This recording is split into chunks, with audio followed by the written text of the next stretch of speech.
ఆర్ఆర్ఆర్తో pan India star అయిపోయాడు mega power star Ram Charan. ఆ చిత్రం తర్వాత సినిమాల ఎంపికలో ఆచితూచి అడుగులు వేస్తూ ముందుకు సాగుతున్నాడు ఈ కొణిదెలవారి కథానాయకుడు. ప్రస్తుతం కోలీవుడ్ కెప్టెన్ శంకర్ కాంబినేషన్లో గేమ్ చేంజర్ మూవీ చేస్తున్నాడు రామ్ చరణ్. ప్రముఖ నిర్మాత దిల్ రాజు ఎంతో ప్రతిష్టాత్మకంగా ప్రొడ్యూస్ చేస్తున్న ఈ పాన్ ఇండియా ప్రాజెక్ట్ శరవేగంగా చిత్రీకరణ జరుపుకుంటోంది.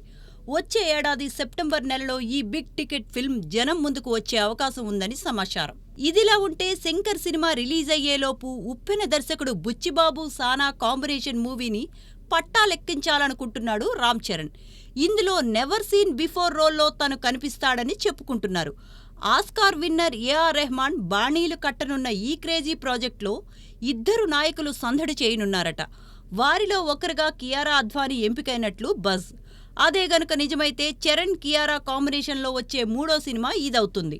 గతంలో వీరిద్దరూ వినయ విధేయ రామ చిత్రంలో కలిసి నటించారు. 2019 సంక్రాంతికి వచ్చిన ఈ యాక్షన్ ఎంటర్టైనర్ అప్పట్లో డిజాస్టర్గా నిలిచింది. ఇక ప్రస్తుతం సెట్స్ మీద ఉన్న గేమ్ చేంజర్లో కియారా అద్వానీనే నాయిక.